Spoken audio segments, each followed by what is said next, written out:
everyone, and welcome to the big old finals match at the Warmachine Weekend Invitational 2016. Hell yeah. We have quite the matchup for you today. We do. It's actually pretty awesome. Yeah. Okay, so we have JVM versus Chris Davies. You just saw JVM take out Brent Simon in the last round in an incredible game. Probably one of the top three in terms of the ones we streamed that I just enjoyed watching for the pure play. So, like, in terms of like star power, what's going on? Let's talk about real fast. So we got JVM, known in the tournament scene for years and years. He is old guard. Old guard. Looking to take it all. And we've got Chris Davies, the winning team, a member of the winning WTC team. Yep. He is our current Iron Gauntlet world champion. He is. He is the current world champion. Won the LCQ to even get into the Invitational at this event. Yep. And is now poised to win it all. Now we see that they've, set up. They kind of jumped the gun. They jumped the gun and have started the game. We're not even close to ready, but that's okay. We're just gonna roll with it. We're gonna roll. And do this. Let's go through their list real fast. Yeah. And I mean real fast. Yeah, you got this. So they're playing Incursion. Don't even bring the scenario screen up. 3 flags. Score 1 CP per flag. Thank Boom. you. There it is. Now take it back. Get it away. Get it out of here so we can get back to the game. Just clear it. All right. So Chris Davies is playing. This list is Karchev, 9 Mad Dogs. Yep. 2 Kodiaks. 2 Kodiaks, a Juggernaut, and a pair of Gobber Tinkers. Yep. There you go. Boom. That's all you need. On the other side, Jake's list actually was a little forced on him. He was list locked at this point, but he is playing Fianna, Torment of Everblight, pre-released this weekend. Yeah. So first appearance on the stream ever. Fianna's got Zuriel, an Angelius, a Seraph, 2 Nerifs. He's got 2 Blightedness Shepherds, a Spell Martyr, a Succubus, 1 Forsaken, 1 Sorceress and Hellion, and the Striders with the UA, Strider Rangers specifically with the UA. So a really interesting matchup here, one that I feel like is actually a pretty good pairing to get locked into against this Mad Dog list. Like, you can hop swap Fury, you've got a lot of War Beasts that can answer the Berserkers, you got the Feat with the +3 defense, and the Dodge, which basically says, what are you going to do to me? So I mean, not only are we seeing exceptionally caliber, high-level players here, we've also got, I think, 2 really strong lists to face off against each other in this very basic and straightforward scenario that says just go to the middle and murder each other. Yeah, and 2 amazing players. It doesn't say go to the middle. It says go to the center of across the line. You have to spread out actually a bit across all the flanks. The middle of the table. Middle's more like the pit. Like the pit says literally go to the middle of the table. The middle of the table. It depends on how you define middle of the table. Correct. If you're looking at it in stripes, that is the middle stripe of the table. Would you call that the middle line of the table? We're not getting into this right now. All right. So the only thing we think we missed, obviously, is a lot of running on turn 1. Yes. A lot of jury-rigged running. I assume Karchev put up Battle Charged? Probably. It's either Battle Charged or Road to War. I can't quite catch what the token is because we were just sort of getting ready to do the stream, and then everything started. The players and the judges were just like, we're doing this. Let's go. I imagine this is payback from Tony for all the things we've said to him. I mean, you've said them. I haven't done anything. I'm an innocent bystander in this drive-by Tony Konachek shooting. Yeah. Tony's like, keep up. Keep up. It's like Speed. The movie Is Speed. that it? Is that it? If you cannot take this bus under 60 miles an hour or the bomb will explode. All right. Actually, looking at that token, I think that's actually Road to War. Yeah. I mean, just because looking at the letters on it, I believe it's Road to War. So anyway, we'll find out for sure in a second. Chris's first incredibly fast turn is over. We kick back to JVM. I mean, there's only so much that you need to do when you're running Karchev and all the jacks, and that is get up there. Yeah. With all your boxes. Now, you'll notice there seemed to be something missing out of JVM's list that's been pretty prevalent in every Legion list we've streamed. The Hellmouth? There's no Hellmouth. There's no Hellmouth, no. No Hellmouth whatsoever. No Hellmouth at all. This list doesn't, Hellmouth is always a utility piece, but based on what I think JVM's trying to pull off with this list, it doesn't really play into the whole hot swap Fury, get the free charges from all your flying beasts, tear through things with Overtake. Overtake probably not going to come into a huge play here. I don't see JVM murdering multiple things a turn. No, maybe 2 Gobber Tinkerers accidentally die to it, but it's so unlikely. Just pushing my cart. Oh my God, there's I'm dead. Like that? Is that what's going to happen here? We'll find out. What do you think's going to happen here? Come on, make some educated guesses. What would you do in JVM's shoes? You're facing all of these boxes. Now, as Tim Simpson, in one of my favorite quotes from this weekend, just pointed out to JVM, he already did a point of damage to all of them because they jury-rigged themselves. And I got that extra +2 speed for taking a movement box damage. Sure, yes. Yeah. So it's That's real life. That coupled with the broken Cortex box, like JVM's on his way. All right, so we see the Angelus. I'll make my educated guess in a second once we call what happens Oh, I here. see. All right. So Angelus advancing Activate. forward. Yep. It just runs. Oh, just a run. Okay. Just a run. All right. Just a run. Sounds. All Making right. sure he measured the threat range of the Mad Dog, so Yeah. he was not even close to it. What happens here is that I think either JVM is able to surgically strike out a couple of the Mad Dogs on each flank and collapse them into the center and then try and get this big fight using Fury to his advantage, properly feeding to make sure he has a turn where he basically can't be hit because of the +3 def and dodge. Like, Chris has got a roll well above average. Or the boogeyman of the meta, Mad Dogs, steamrolls him. Just the boxes. Just the boxes overwhelm him. Yeah. The tide of true iron. Yeah. But I don't see Jake being steamrolled because he's pretty good. And Chris is proving to be, potentially one of the, if not the current best player in the world, given his accolades. Yeah. Well, So- I mean, there's only been, to my knowledge, there's only been one other player who's won the LCQ and gone all the way to the finals, and that was Jason Flanzer. But he unfortunately didn't win. He lost to brand new Privateer Press employee Will Pagani. Yeah. Will Pagani beat him with his Vlad 1 assault commandos and rifle corps. Back when those two units were not popular in the meta at all in Mark II. Yeah. Kind of came in and proved that there were tools to make them pretty efficient and useful. Yep. So what we just saw is the Strider unit walked up, making a couple CRAs into the Mad Dogs, just starting to plink away, get the damage in, and then they'll be repositioning. He has the he does. Yep, Okay. he's got the UA with him, so he's got the extra shots for sure. Rolling pretty good on the damage roll so far. So just got to slowly work at him. You know, just chip away. The big thing is, you got to chip away at him fast enough without giving up the scenario. One of the big things here is that Jake went second, Yes. meaning that scoring doesn't start till his turn. So he basically gets 2 turns of just chewing through those damage boxes, and before he has to really start committing things to within 4 inches of the flag, right? Yep, absolutely. So Strider's just going to reposition backwards. 11 life, measuring range to Karchev there. One of the things about Karchev that's so interesting in his new version is the danger that his own ranged attack poses. Sure. I've been on the receiving end of that a couple of times. Well, Sunder was such a frontline caster. Sunder was always good. Like, it was never not. I'm sorry, Fissure. I mean, Fissure was never not I think good. Fissure's Okay, really good. Hey, stepped back up. Yeah, by the we way, got the hand cam going. It is Road to War. Yeah, there you go, right there. Boom. I want to thank Road to War. Doug Hamilton, our sculptor, is currently our cameraman because that's how we roll around here. Steady as a tripod. When you work for Tony Konachek, you learn to do a little bit of everything because if you can't, the punishment is severe and fierce. And just comes quickly in the night when you're not ready for it. So, Doug, hey, good close up, Doug, because you really he can't hear you. Just in case you're wondering, like Doug cannot hear us. All right, that's enough of a close up to Karchev. Thank you. Okay, so back to the game. Looks like the other war beasts are just running up. Nerf. Yep, just staying Nerf getting up there. just outside of threat range.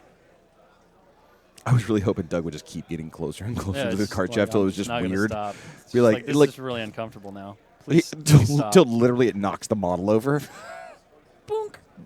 And we just hear like Chris Davies yell in anger, "Game state." Game state. Another Seraph is running. That's Nerf. Oh, that was a Nerf, sorry. I think the Seraph is the one that's like on the super high flight stand. Yeah. The one that's soaring over everything.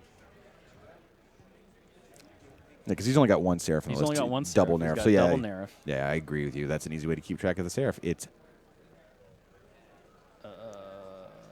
No, I guess this is a Nerf. This is a Nerf, we're being told. That's all right. We'll get a close-up of it later so we can see that they're weird little heads. This is a Nerf.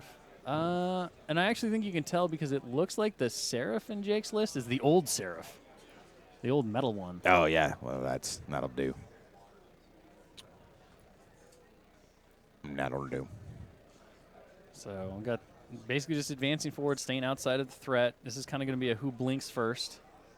Yep, you can see that old metal Seraph right there. Oh, yeah, it is the old out. metal Seraph. There we go. So there was a Seraph. What I said earlier was a Seraph. You said no, it was the Nerf. And Yep, you were right. wrong. You were right. That's what threw me off.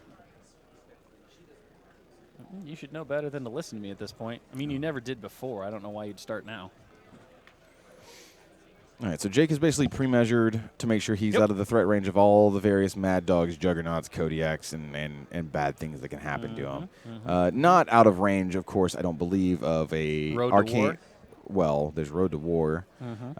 No, he was measuring with Road to War, so he was measuring 10 inches. Cause, Was you know, Yeah. Okay. Yeah, he was measuring 10 inches everything in case the Road to Wars went off, which to get a Road to War off, you still have to, kill something. Yeah, but he's got stuff that's killable. But he's not necessarily out of the range. I would have to see the measurement of a Arcantric Turbine Fissure Spray from Karchev. But that's Karchev putting himself within 10 inches of a bunch of Legion Beasts, which is probably just not going to A happen. Legion Beast that mostly cannot be knocked down at that. Yeah. Well, I mean, it's decent damage, but, you're not going to get up there and do a PAL 12. I don't think you're going to drop a Nerif or a Seraph with one fissure shot. No, but you have to start chipping away. Just like you do. I mean, Jake has to start chipping away. Let the Mad Dogs do that first, though. See the Kodiak going, dropping a little smoke cloud there, it looks like. Or at least that's where the smoke cloud will go. Yeah, that's the proxy for the smoke cloud. So there's a proxy base up on the hill where Karchev might also be standing. We've got the two Gobber Tinkerers. Looks like one already actually activated, walked up and removed some of the damage from the... You got to fix that jury rig. Yeah. And also just, that might have been one of the ones that took damage from the Striders. That will be one thing that will be very difficult to call during this game is how much damage is on each of the 9 Mad Dogs. So we're just going to tell you now that we cannot conceivably keep track of that. Only the players can. Yeah, only the players can. So, yeah. Sometimes you get a cheat because when the players use War Room, it's really easy to see the damage being applied. Chris is old school, despite being new school. He likes to use his cards, so unless he puts the card right in front of the camera, it's going to be a little difficult to see what's going on there. It's more cat and mouse positioning here. Just kind of getting close to that flag. Oh. Right, why not base it, right? Oh. Why not He's base not it? going to base to base it. Why not? If you get that close, you might Well, as he well. didn't. He didn't. He chose not to. Okay. I'm just saying. There's a very clear gap there. Okay, so the first Mag Dog runs, but... Maybe you didn't have the range to get there quite because you didn't want to jury rig it again. We got the word from the judge that Chris was saying get in range to control it. So it might just be as simple he doesn't, he stated his intent, but the model is not in base. I'm sure if that becomes a problem, they will clarify. Looks like the other Gobber Tinkerer advances, repairs some movement on one of the other the Mad Dogs. Yeah, might as well get your money's worth out of those scrap mongers. All right, see, quick measurement there. Just trying to force the issue a little bit. I mean, really, Chris can't do a whole lot to stop being shot by those Striders. He kind of just has to press the issue and get him to a point to where it's like, all right, just shove all these. Eventually, you can't back up anymore. Right, just shove all these armor boxes at him, or armor and damage boxes at him. Like, all right, deal with it. Here I come. Rock you like a hurricane. Looks like the Kodiak is advancing and venting steam. Boop. Love it. Measurement there. Ooh, it's going big. Karchev is going to, looks like, proxy over to there. Yeah, well, he's just checking to make sure he'll have everybody in control range. Checking contest range on that flag. Measuring if the proxy would have control range to a jack standing in contest range of a flag over there. Yep. Love it. Apparently doesn't really care about that one getting out of control range. It doesn't really matter. No? It might. It doesn't matter. Might. Okay. Doesn't matter. All right. Well, when it does matter, we'll go back to this on the replay.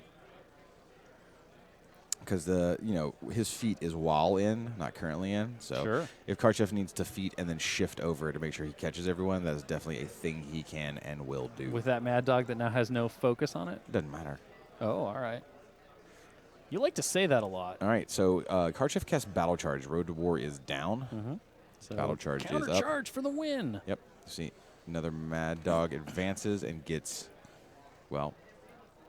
somewhere. All right, it's in front of the Kodiak. Just going to try to start baiting stuff out here a little bit. Like I said, pressing the issue.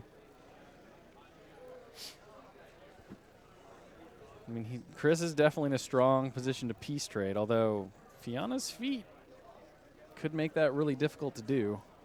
What's funny about the Mad Dog list, and I know it's definitely a hot topic in the meta right now, is that how skill dependent this list is. Like, you can't just take the Mad Dog list and go to any tournament and be like, well, it's really good, so I'm going to win with it. Because if you don't get your positioning right, and it is so much position dependent, you'll just get rolled so hard.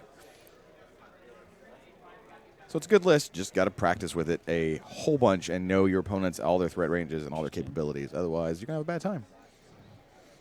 Really being aggressive like you expect, but also there's out of threat range of Zuriel there. Okay, so the cloud is blocking line of sight to Karchev. Well, with the other Mad Dog that just moved base to base, basically with the cloud. Yeah. So, trying to keep Karchev safe from any errant shots.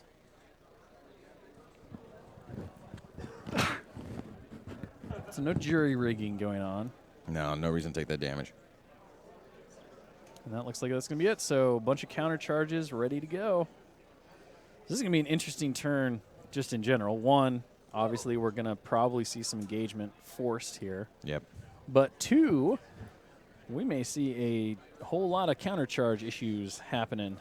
Yeah, and we get to see Chris, even though it's not his turn, he's definitely going to be the active player a whole bunch whenever he's doing all those counter charges. Yes. So he's going to have a very active turn. I would be surprised if we didn't see Fiona's feet use this turn.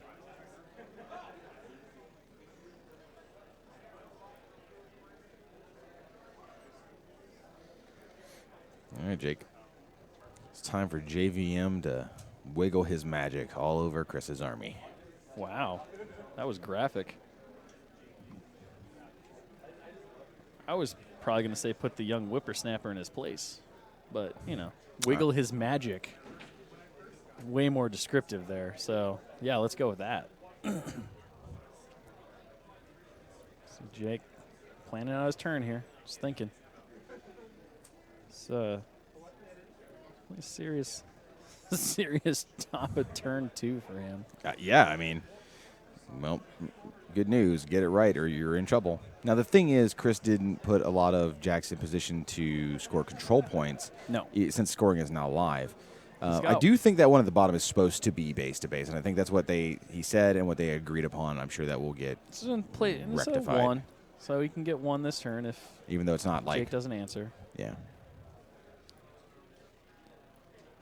Placing all of his focus points out because it will matter for the Forsaken. Yes. Yeah. He didn't basically run with anything, and so yeah, Jake was like, hey, for the Forsaken, it might matter here. Put those focus points out. I mean, just one focus point for 3 dice on a POW 8. Definitely important. Not likely to become a huge issue. So if you're Jake, what do you do? I think I pop feet and I bait out some counter charges expecting they're going to miss because my def is 1,000,000. Yeah. And these Mad Dogs are only going to be Mat 5s. So they're probably going to miss, then you get to dodge. Right. And then I try to start picking apart 1 to 2 Mad Dogs. And if I can use the counter charge bait appropriately, I might pull a couple into range of Zuriel who can get a lot of work done. Sure. I don't know who Jake put Fury on to start. He's got the Sorcerer's Hellion, so he's got a lot of good Fury management. The problem, of course, is that to take out all those Mad Dogs, you're going to have to go really heavy on Fury, and you're not going to be able to pull it all. And then you're going to see a lot. I mean, we saw in the last game that Jake played a lot of threshold checks, and several of them that failed in spectacular fashion. So, all right, looks like the Strider's going to activate. He's going to advance the first Strider, engaging the Mad Dog. So no counter charge. Yep. Shut that down right now. Chris checking to see if the other one. No line to the other one. All right, another one advances. He's going to switch the clock back to Chris. Chris is going to resolve one of his counter charges. So this is the one that's kind of back in the woods is going to attempt to counter charge, putting down a proxy to see if he can even actually do that in that. And then checking the threat range on the Shriners. Because I believe they got the press forward order. Yeah, I think they are, in fact, charging. All right, so right. that Mad Dog does charge that Mat Strider. 5 against Def 15. Manages just to connect. And, yeah, that one's dead. All right, counter charge connects. So that burns another counter charge.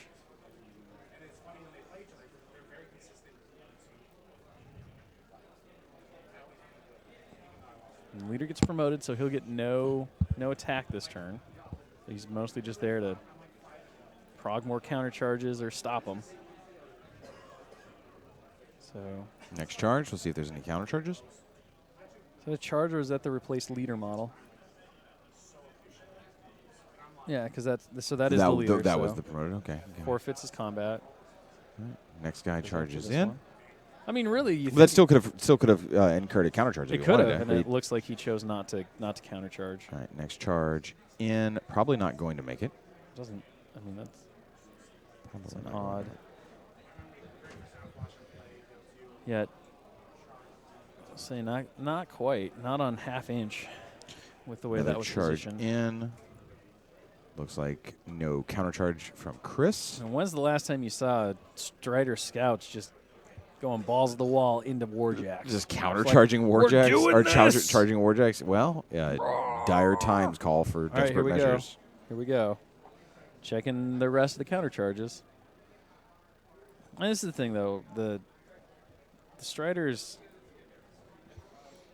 are useful, but, they're not going to be the workhorses in this list. So using them to kind of prog these counter charges early, stop counter charges as they can. And Def 15, I mean, they're great jammers in this list. Needs 9s to hit. Yeah. No, they're Def 15. I'm sorry, needs 10s Yeah, to it hit. needs 10s to hit. So, I mean, So the fact that the other one got killed was like super unlucky. impressive. Well, unlucky for Jake, super lucky for Chris. Yeah. All right. Yeah, See I mean- another counter charge triggered by the Kodiak. Mm-hmm. You see that Chris is using those Khador tokens, those old school Mark 1 ones, Yep. to trigger or to mark who has counter charged and who has not. Mm-hmm. So we see some attacks going on here. I mean, possible to do a couple points of damage, which is good enough. It's going to be 1. This one hits. That was a really good roll. So whittle them down. I mean, this is the game here. So left arm's out on the Mad Dog on the one in the flag. Yep. Chris has those shields that indicate what systems are out on which jacks that he puts down next to him. Fury is actually on the Striders, I guess, because they are hitting a little higher than they should be at this point if they're dice -6. So I'd put them at 12. Yep, which is, they must have Fury on them. Fury on them. Agreed.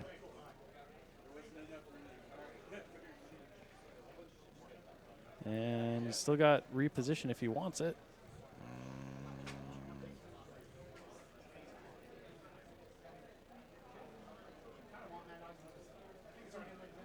So again, like we mentioned, it's going to be pretty hard for us to call exactly how much damage is dealt and the conditions of all these Mad Dogs, mainly because there's a whole bunch of them. Mm-hmm. Mm-hmm.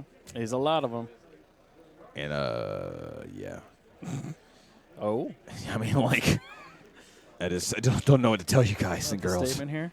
It's just it's real hard to, I mean, so all the jacks are numbered on the back so that, like, the cards are clearly numbered so the players know what's going on, but, like. Yeah, we can't really see the cards or the numbers. Yeah, so let's all just. You also see Chris marking crippled systems and stuff with those tokens. That's what that shield is. Yeah, I was just talking about that Yeah, well, I'm Well, just well- reiterating. a little while ago. Mm-hmm. All right, so Jake's done that. Now he needs to hot swap Fury probably on something else and And feet. get back to work. And feet. Yes. Oh, my God, he has to feet. Like I said, I would be feeding this turn for sure. Wow. Hey, Thank he did good job. He did some good work. Good work, Striders. Thank you, Doug Hamilton. No, it's good. Hey. Fiona, Yep. she walks up. Yep. There's the feet token because you knew that was coming. Yep. To the surprise of literally nobody. Feet's good. That feet is so good. +3 def and dodge in case you're wondering what the feet is. So she's got to put Fury on something. Yeah. Maybe cast Iron Flesh on something or Admonition. Maybe. Listen, we'll see what our judge says the call is. Jake is currently considering his options. +3 def and dodge. Well, actually, I think she already has admonition up on somebody because she's only got 4 right now, so she clearly upkept on something. She upkept Fury. That would take her to 5. Actually, it wouldn't even take her down because she's got a succubus, so she Oh, gets she a does have free the upkeep. succubus. Okay, So something happened with 2 Fury because she should have 6. She should have all 6 on her right now. Okay. I have no idea what she did. She did something with 2 of them. So free charges now because Blightedness Sorceress is on Hellions. Charge goes in. Chris switches the time back Yep. to himself so he can review his possible counter charges and determine what he wants to do with feet up at this point. Just get in there. Just get in there. I don't know that that's the right Nope. call. Yeah. Gives it back to Jake and Yep. says, no, thank you. Cuts it back to himself and says, now, wait a second. Maybe not. And here's one of the things you're talking about, how this is a high skill list. Yeah. And this is it, right? So we see one of the jacks decides to countercharge, even though it's not actually a counter charge. Like, he can't make it. He just does it for the extra movement. Boosting the armor pierce attack, it does connect. All right. This I think Fury's on this Angelius. I mean, that'd be a great target for it at this point. So did he just one-shot? Not quite. No. So cripples the axe arm on the Juggernaut. That's pretty solid. Yeah. That is good. Chris measuring to see if his Tinkerer is in walk and repair range. The answer is nope. I think Jake asked him to do that to kind of determine what he was going to be doing with the rest of his Fury here. Oh, hey, boxcars. Boom! Michael Plummer, School of War Machine. Roll better. I almost said something really, really, really inappropriate to say that would have gotten me into a lot of trouble. I decided not to. Sure. All right. So let's see. So Tim Simpson, our judge there, is really, really impressed with the dice rolling. That's not Tim Simpson. Oh, sorry, Tim Banky. Yeah, that's Tim Banky, our judge. Tim Simpson is Tim not. Simpson's on my brain because he beat you like a government mule he just on live stream. Whipped me. You let us all down. You know what? I told you that was going to happen, though. All right, looks like the Hellion charged in. Angelius is sitting on all 4 Fury or just 3? I think it's just 3. I think that other one's a spell token. Hellion doesn't do any damage. So, things happened. Sadness ensued. I mean, this Spear Palpa Strength 9, not exactly winning. Could reposition if she wanted to, is not going to. Seraph is going to cast Slipstream. Activate and going to charge. Woodoosh. Seraph just loving life here. Well, this game is going to be brutal because he's just all in, right? Well, he has to be. I mean, you got to trust that your +3 def on all your beasts taking up to 17s is going to be able to mitigate. Looks like Zuriel was the one who got slipstreamed by the Seraph as it came in. Well, because Zuriel was out, remember? So now Zuriel might actually be able to get some work done. Yeah. Although Zuriel without Fury is a little sad. I mean, not impossible. He's hitting Mad Dogs. They're no normal Khador jacks. They're only Arm 18. Yeah, they're only. Why do you bring them to the game? They're worthless. Oh, wow. Yeah. That's a bold statement. Yeah. Arm 18. That's a bold statement. What are you doing? Just stop. Stop failing. So the Seraph looks like it's done. I didn't see if it really did anything significant. Not too much damage. Sitting on 2 Fury, didn't keep going. Zuriel's going to charge in. Again, more free charges. Free charges. Free charges all the way. All right, Zuriel. Be the hero we want, not the hero we need. Charging the Kodiak. Yep.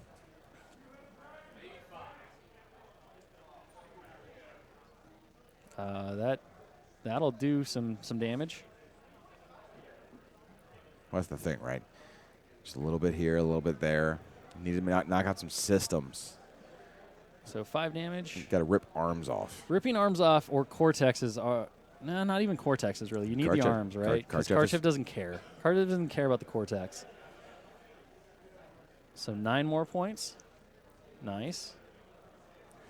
The other thing that makes this sort of a skill-intensive list is being able to keep track of all these jacks and make sure that you know what you're doing. So he crippled looks like he crippled an arm. Or both arms, actually, I think. Zuriel buying another attack into the Kodiak. You definitely need the Kodiak because you can't have chain attack, grab and smash going full ham all over your face. Well, once one arm is crippled, though, he's out on that. Yeah, he is, but I mean, there is. Where's the Gobber Tinkerers are nowhere near the Kodiak, so yeah, he's pretty safe. No. So, 3 Kodiak arms to Zuriel. Zuriel's just lopping off arms left and right. He's just like, "What up, guys? Yep. Let me take care of this." What we were just talking about. You got to take those arms out. But that Tinkerer is pretty close to that Kodiak, the one in the woods. Yes, but I'm expecting that we're going to see a Neref. A Neref? What is a Neref? A Neref. Neref. I'm confused by your Neref statement. You're always confused. So it looks like JVM's plan is to shift to one side of the table, Yep. go heavy in, keep the other Mad Dogs away. Try to just roll up. Yeah, and roll up. Roll up through the tide of Khador. You got to move quick on that, though. I mean, you don't have a lot of time once scoring starts. You kind of bought yourself an extra turn because Chris didn't go for that top flag. So Well, you got a grace period a little bit. The top flag's not the word. Like, there's a shepherd up there, and if he really just wants to be annoying, he parks the shepherd probably on the other side of the woods and have it contest. You know, it's probably outside of Mad Dog range, depending on where he puts it. Yeah, probably. So, there's and that Mad Dog that's way up there is out of control range. Out of control range, and unlikely to get back into control range. He can have the shepherd be the contester. And so one of the interesting things here is we're going to see feat versus feat counterplay because Karchev is almost guaranteed defeat next turn to try to deal with Def 17. Well, additional die on all the attacks. That's an average of 3.5 on a die roll and plus 3 Def. So yeah, it's still going to miss. It's not easy, that's for sure. No, that's what I'm saying. Like, most of the attacks will miss, but at least some of them will hit. Yeah. And your dudes won't blow up. I mean, yeah, like when we started and we talked about how Jake was list locked, that's not usually a position you want to be in, but I mean, I don't know that he could really ask for a better matchup because I don't think the Thagrosh list would have been the right call here. He could ask for a better matchup than 9 friggin' Mad Dogs. Well, I'm talking about with the circumstances. Like, you can't change your opponent. Like, Chris could have showed up and been like, I'm playing, I don't know. I'm going to be quiet. I almost said some stuff to get me in real trouble. All right. Looks like the less damaged Kodiak is getting beat on by the other Neref, trying to just tear those arms off. Yep.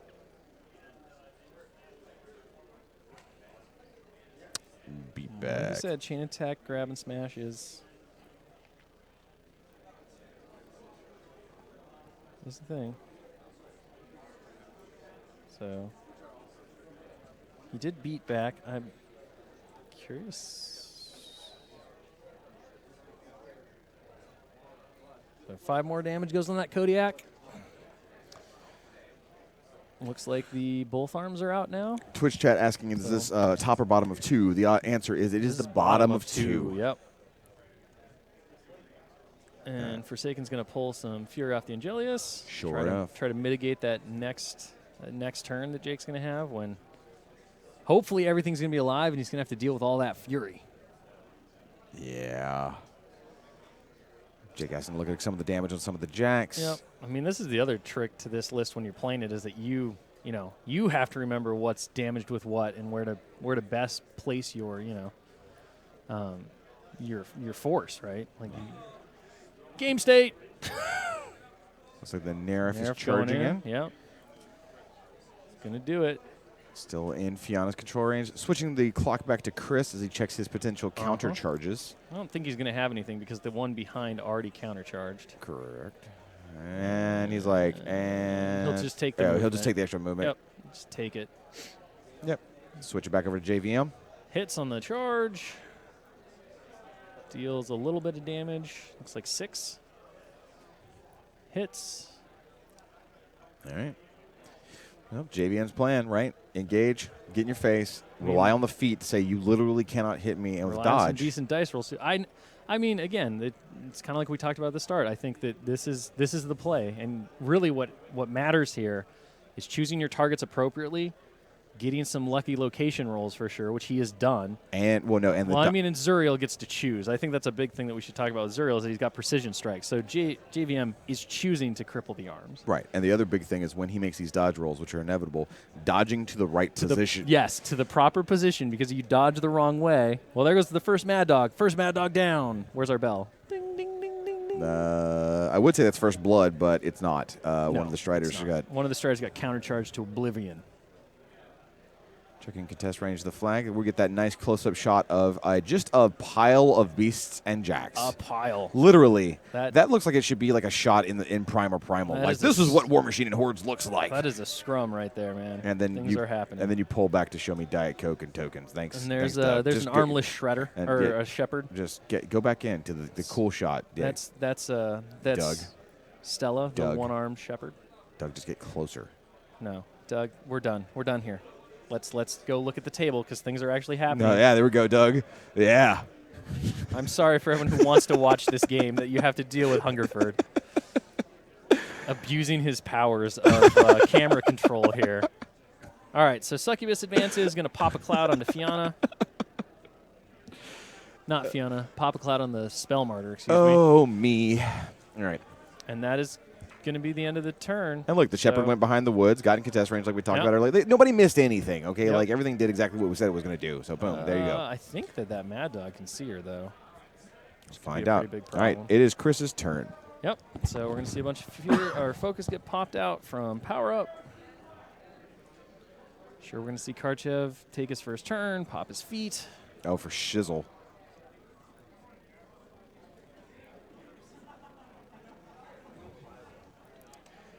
All right. So you're Def 17 against Mat 5. Yeah. It's rough, man. With auto boosted, you got to feel pretty confident. Like you said, average dice say that you miss. Of course, as we've talked about multiple times, averages don't really work that way, but there are going to be a lot of attacks, which means that averages are going to work exactly like they're supposed to. We'll see. It's just going to come down to where those averages shake out. Are they going to be on the models that you actually need to get rid of? And these players both with the amount of a lot of clock time left. I was about to say a lot of clock time left, right? Like the amount of moving they had to do, the precise measurements, and just a ton of clock time left. Be curious if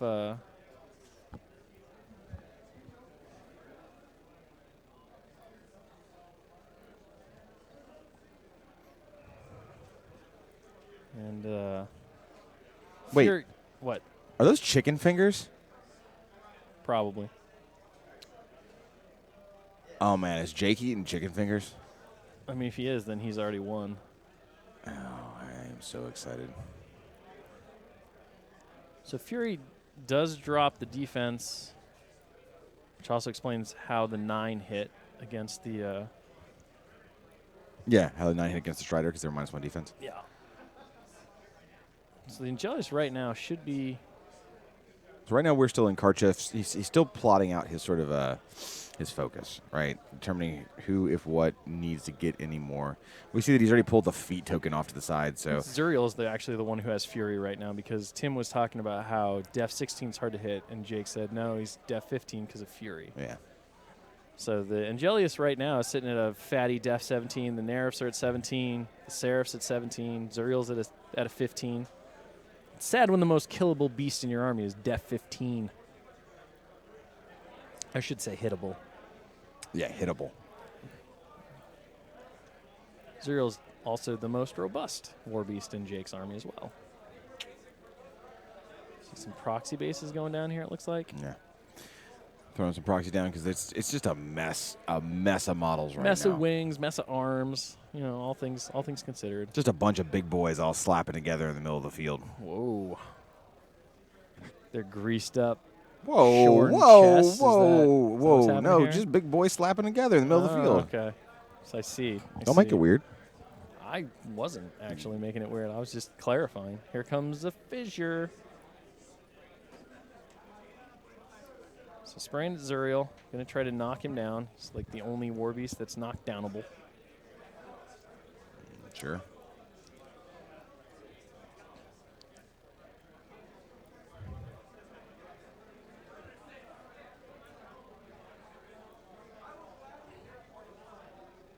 So judge call right now determining if the spray from Karchev would hit Zuriel or if it would hit anybody else as well. So Chili is saying it will hit Zuriel, and I believe the Strider behind. Mm-hmm. So It none of the Mad Dogs. Would not hit any of the Mad Dogs. Or Kodiaks. We're still in the focus allocation aspect of things, so Yep. Chris is giving out focus, determining what he's going to upkeep. I mean, with the aiming bonus, knocking out Zuriel, that would be huge. Because then all of a sudden your Mad Dogs can hit. If you miss it, though, you're in a rough spot. Yeah. I mean, 3 dice on a 7 from aiming. That's not unlikely.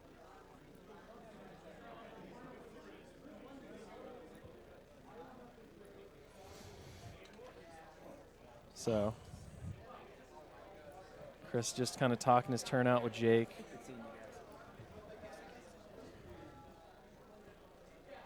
Figuring out what he wants to do here. Kind of planning on his turn, talking through it. One of the fun things about these games is no matter how big they are, finals match, quarterfinal, scramble game, like these players always are pretty open with each other and talking about what they're thinking. Their opponent kind of agreeing, disagreeing, not necessarily providing help, but also being like, well, like don't forget this, remember this. Absolutely. What I'm curious about is how many Mad Dogs are exploding this turn. I think if you're Jake, you're kind of hoping all of them. Maybe. I don't know that we're going to see any of them have to take unstable rolls, though. We're probably not. I don't think that's how. I mean, want it to happen, but it's not going to. Sure. I mean, yeah, it does get around the it gets around the defense in a way, but probably not really a trade you want to make 9 times out of 10. Maybe to clear the flag, just throw a sacrificial one in there. You're like, well, you've done your service. Why don't you blow up now? Enjoy. And then watch as it doesn't blow up. Yeah, and then watch as it doesn't explode. Like, I don't want to explode. No. So active player right now is Chris Davies, determining what he wants to do. I mean, Jake posed a pretty tricky question to him. He's like, hey, here's my army with def a billion. What you going to do?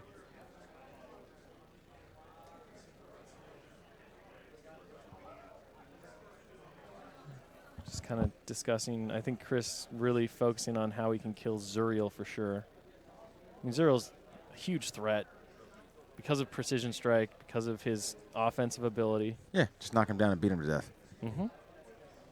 Well, I mean, like we talked about, though, that's not a guaranteed. So you miss that, and then what's your plan B? Don't, plan A only. Oh, sorry.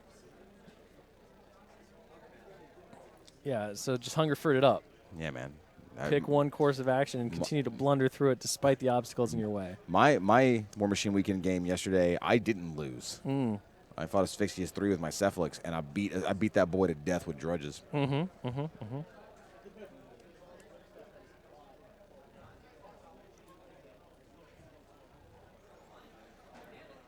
right, Chris he's still considering, he's basically planning out his entire turn, and you have to at this point, right? Yep. You need to go into the tank, figure out exactly what you're doing, because you can't mess this up. Well, and I mean, one inappropriate move and you jam a model that needs to get in and all that stuff. Like, yeah, order of activations with this many things to get in your way is important. You see a very similar kind of turn planned out when you're looking at somebody who's playing with a lot of infantry. Yeah. Anytime you've got so many models that you have to worry about your lanes. Even our judge just was stating what a challenging turn he had ahead of him. All right, so looks like, was Road to War actually? Oh, he's determining if he wants to upkeep Battle Driven or not, or if he's going to be switching to Road to War. I can kind of imagine that you'd want Road to War at this point. Why? You're already there. What do you need it for? You're not really. I think there's a couple of opportunities where you might be able to get a Mad Dog out and into something a little more interesting. Okay, so Karchev looks like he activates. Focus has been allocated. He didn't upkeep Battle Driven. He drops Battle Charge. He casts Road to War. Mm-hmm.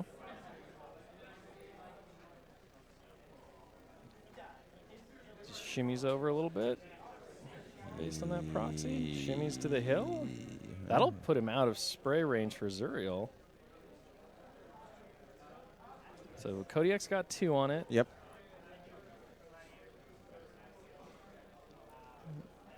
Wasn't where he was. Interesting. Wondering what that proxy base is representing here. We'll find out. Thanks. We'll find out together. Uh-huh. Yeah, we're going to go on this magic carpet ride as one. All right, so Card Chef is underneath Chris's head. Looks like he's going to advance forward, pull off that spray. And it's like a magic trick. Chris like waves his head, and when he pulls back, Card Chef is teleported. So feat is down for Karchev, as expected. So Tinkerer gets a great repair roll on the Kodiak with 6 points. So Karchev didn't spray at the Zuriel, so I guess playing Knockdown Zuriel Knockdown Zuriel's out. Out? Maybe he's going to count on the Kodiak to do it for him. All right, Gobber Trigger walked up and healed 6 off the Kodiak in the woods. So it'll put its arms back up. So power attack headbutt.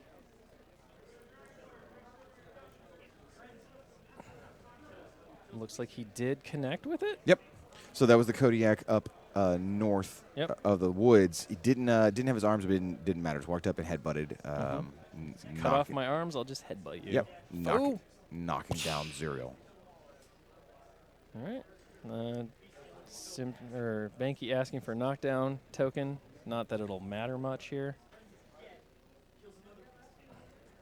So getting the fully health Kodiak in there to start wailing.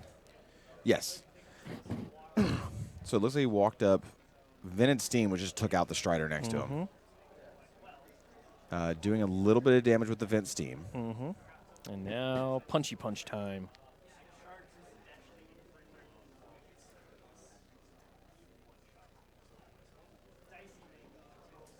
So 10 points to the 1. It's 11, looks like. Yep. So basically, we don't have to worry about the exact there numbers. Goes Zuriel. Yeah, is what happens is the Kodiak walked up, Vented Steam, did a little bit to the nerve, bought some attacks, and killed the knockdown Didn't Zuriel. buy any attacks, actually, just 2 initials. Oh, just made it 2 initials. That's all it took. But he's still sitting on 2. I don't think he used any. I mean, based on the number of attack rolls I saw, I didn't see any. That's what I'm saying. It looks like he's still sitting on 2 focus. See, there's 2 focus tokens right next to that I'm proxy? saying he did it with just initials. He didn't buy anything. He did not buy any attacks. I agree with you. My point is, isn't that a Nerif next to him that has 2 Fury on it? Yes, but clearly he doesn't care. Yeah. So I guess he decided to not buy attacks against it. Guess he did not want to potentially trigger dodge. Go away. That's what I was getting at. Go faster then. You take too long. All right. Juggernaut now. I missed it. Did he fix the Juggernaut arm, or is the Juggernaut's arm still broke? Oh, no, he's triggering Road to War. Okay, Road so to War. So, yeah, now he's back, right. and he's going to buy his attacks. Yep. And he hits. Wow. Even well, with feet up. Well, it's Mat 7 on the Kodiak. So it changes the stats pretty significantly. Buys another attack. Yep. Hits again. Yep. And does 6 to 3. Wow. Okay. And then buys one last attack. Hits. Wow. Mat 7. And kills it. So that Nerf is gone. So that's 2 heavy beasts down. So yes, off to a great start for Chris. Kodiak walked up, Vented Steam, beat Zuriel to death with his 2 initials, bought 3 attacks, killed the Nerf. Our judge asking him to put down the actual Vent Steam that went down. He has another Road to War trigger, I believe. Yep. So Road to War coming into play.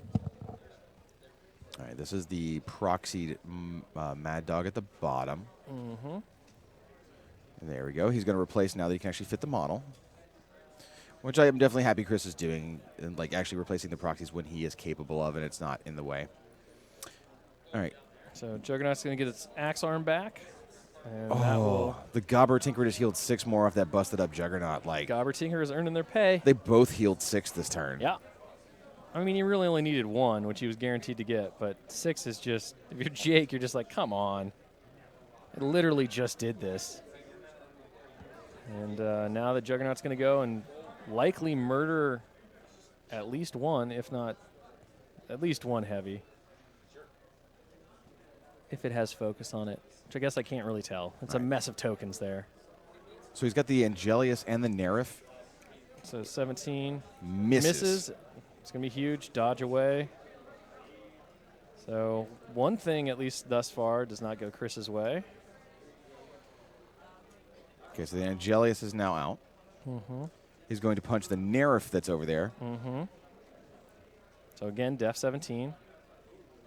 Does hit. Yep, hits. Needed a 10. That's a huge, huge roll. 14 damage to on his the 3. fist. Not even the axe, just the fist. Yeah.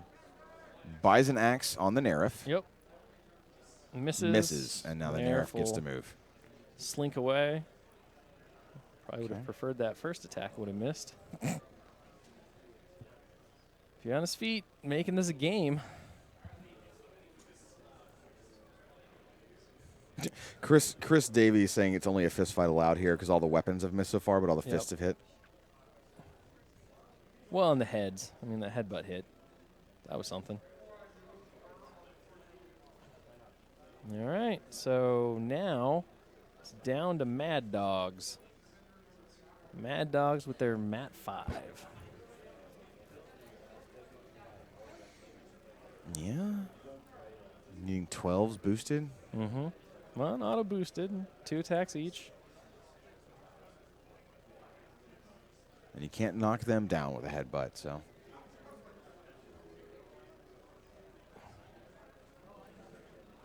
So jury rig trample. Yep, jury rig trample from the Mad Dog down at the bottom. Chris putting down the proxy to figure out exactly just how many he can trample.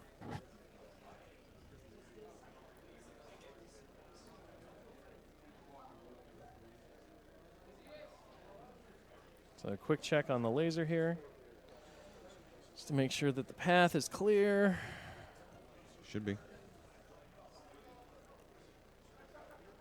Chris has got plenty of time here to really create a good trample. Mm-hmm. So just kind of looking at the free strikes, but Fury's off on the Striders, so Power Plus Strength 9 is not as scary. It's Power Plus Strength 12. Yeah. So Chris goes, okay, now that I've pre-measured that, I'm not activating that Mad Dog. I'm going to go to this one instead. Let's get a jury rig. Mm-hmm.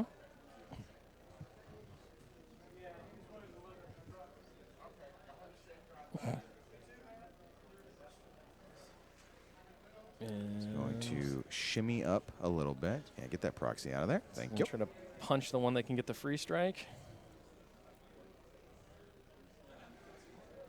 He's got 4 inches of movement left.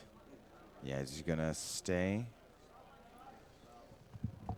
Nice.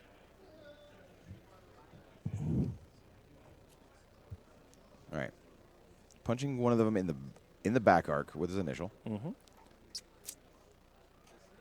Misses, triggering dodge. So the Strider Musician gets out of the way. Blows his horn angrily at the Mad Dog. Try to punch him in the back of the nugget. Yeah. It's like, dude, what are you doing?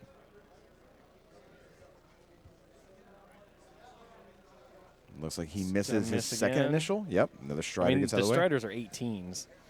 Dude. Yeah. They're more legit in terms of ninja defense than buys an attack. Beast. Yep, buys an attack. No, doesn't buy an attack.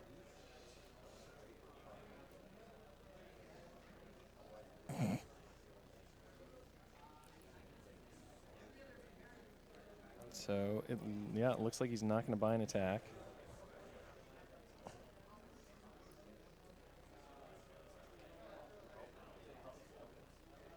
So they're checking to see if the proxy base is within 12 of Karchev. Is this the trample going on here? Could be, yeah. Very much a different end position than he had before. Still need like 13s to hit all those bros, and then they all just get to dodge all over the place. Yep. I mean, the Mad Dog's, Yep. is it an additional or is it boosted on the Mad Dog? I think it's boosted, right? Yeah. This is a trample? No, it is an additional. So On what? Well, the Mad Dog has its whatever special ability on tramples that gives it. Oh, I wasn't listening to you. So that's fine. Yeah. So the trample ability gives it a nice little boost with 4 dice. Yeah, on 4 dice. Making that much more likely. Yeah. That's why I was asking: is it boosted or is it additional? I was totally paying attention to something else. Yeah, additional die. So a lot fewer Striders on the table. Yep. Still a few. I mean, Jake's lost some beasts. He's got some damage. He's got some serious damage on that other Nerf, but he's not out yet. He's bloodied. But there's still a lot of Mad Dogs to go. There is. Although, as we've seen, even boosted Mat 5s are not always going to be able to. Looks like the other Mad Dog's going to walk up to try and punch that Nerf. Yeah, proxy for a Nerf. Bunch of damage. All right, he looks like he takes a point of damage for jury rigging. He wants to sort of. I think he's running here. Well, the first move is his road to war move from the trample. So getting into the back arc. Yeah, brings him up to a 7. That makes it way more likely to connect with these. Didn't take a free strike because he's able to use 6 inches of movement and move around. So hits on a 12. Hellion is dead. Kills the Hellion. No more free charges, sorry. Nope. We're done with that. Hits on the Nerf. Angelius. Okay. Oh, huge roll. 13 damage to the Angelius. Okay, yeah, that's real life. Buys an attack. Dice really making themselves feel felt right now for poor Jake. So hits because of the back strike. Yep. So 8 more damage to the Angelius. And the Angelius is real on the ropes now.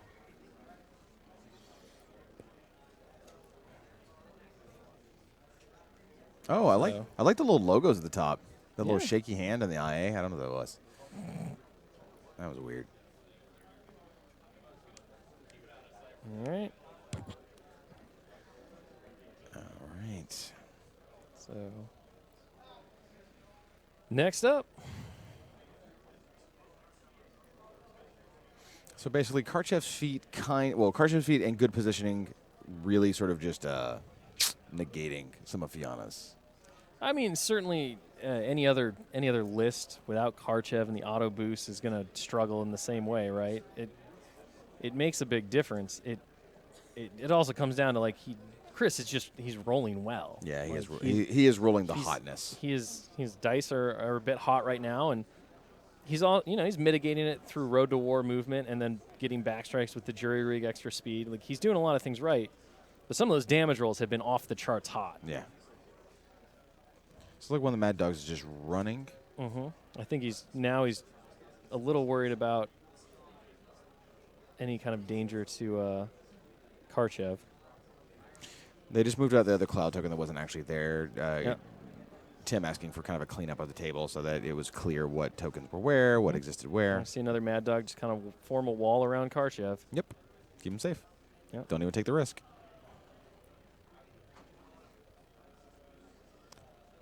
I mean, hilariously enough, the other real MVP of this match has been the Tinkerers because they repaired the weapons that, well, especially on the Kodiak, not so much the Juggernaut since it missed with its axe, but the Kodiak getting its fist back was huge to pulping Zuriel with no real effort. Yep. Looks like one of the Mad Dogs made a swing on a Strider, misses. He's going to dodge out of her or its melee range. Yep.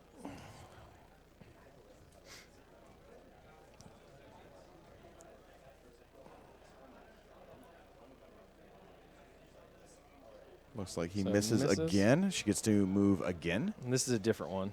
Oh, different one. Yeah. Switching time back over to Jake so he can resolve his dodge. So Mad Dog punching. Mad Dog punching the Strider that he just that Chris in a furious anger just knocked to the ground. Yeah. He's like, this turn is going so bad for me. So.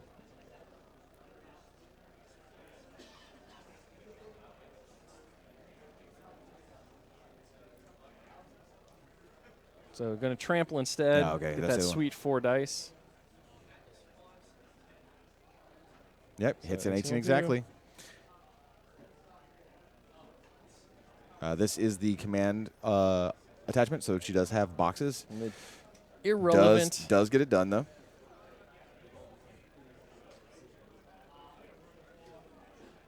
And then he roads to war himself. Yeah. Roads to war himself to just be like, no, I don't want to be there. I'm okay with this. He just wanted to steamroll those bodies more into the mud. Another Mad Dog walks up, just be a contester. Switch the turn back to Jake, and feats are all done. Feats are over. Yeah, Chris's feat has been used. Jake's feat has been used. All right. And Jake has significantly less things on the board. So, I mean, if all things considered, he lost some serious pieces, but he has more stuff on the board than any other army probably would have a right to at this point. Sure. Fiona has no spells to upkeep because her upkeep targets. Yeah, Fury's Zuriel's dead. Zuriel's dead. Dead. No counter charges this time because he had Road to War available. Yep. So Jake gets to have a normal turn without Chris Davies being the active player too much during JVM's own turn. Yes. So doing some really quick kind of card placement because Jake now needing to know which Jack has what damage on it as he plans out his turn so he can figure out if he can get to Karchev with what.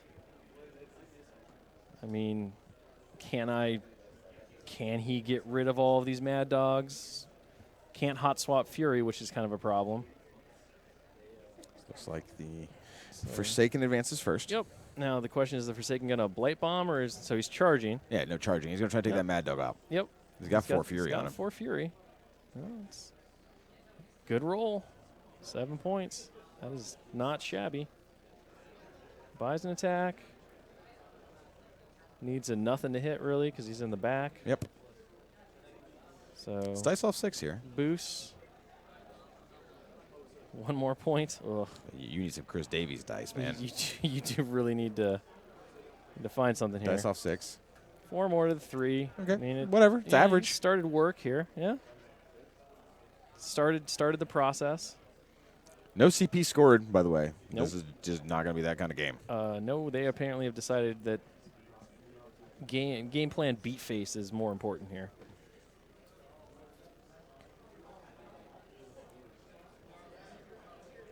Just getting a quick clarification on the damage.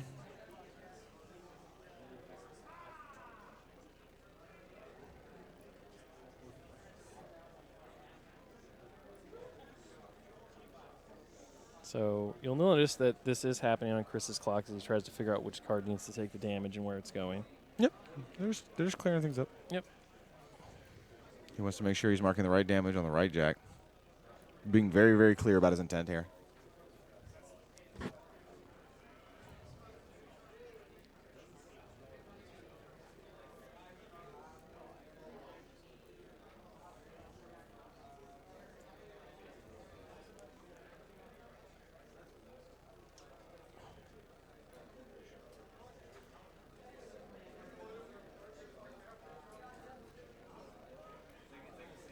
Jake is thinking about what he needs to do here. Yeah.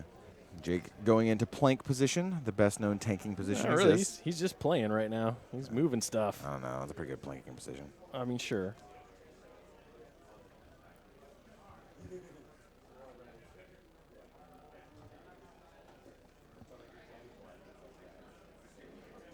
So he's got to heal. I mean, Fiona's got to go. He's got to heal a couple of aspects because, well, the Angelius only has 1 aspect up, and the Nerif has 2 out of the 3. So a lot of the fury Fianna has is going to be going to that this turn just to make those beasts effective. Chris's side of the table does kind of look like a war zone, though. It is a hot mess over there. Like there are cards and templates and lasers and tokens strewn everywhere. Yeah. May need to request a cleanup here so that we have clear sight on what tokens exist where.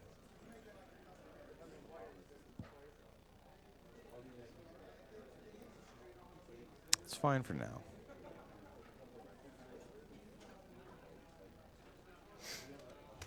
So, Jake, just thinking, trying to figure out what to do in this situation that's going to, see him through the next turn. The benefit is that you've weathered the feat, so, you're now not having to worry about, boosted attack rolls without the threat of maybe blowing up. Well, at this point, the attrition game is I think, over.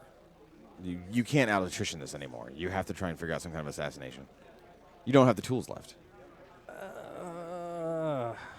I mean, it's kind of impossible to tell, right? We don't really know. We don't really know what any of Chris's jacks look like. Okay, looks like the Striders got the press forward order. One of them got a charge bonus.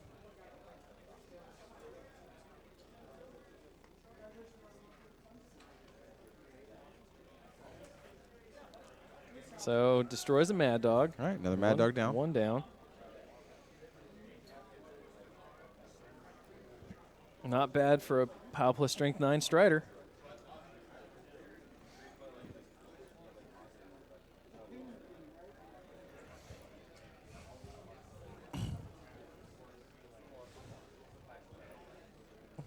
So just 9 Warjacks and Karchev left. And 2 Gobber Tinkerers. And 2 Gobber Tinkerers, who clearly are horrifying threats with their carts of junk. Like, I don't know what they're shoving in those jacks to make them work again, but I think that's what they're doing, right? They're not actually repairing anything. They're just shoving garbage in them. Yes. So Fianna did, I believe, cast Fury on those Striders again, by the way, which is how they were able to get so much damage in there. No, it makes sense. Fianna sitting on 1, sure.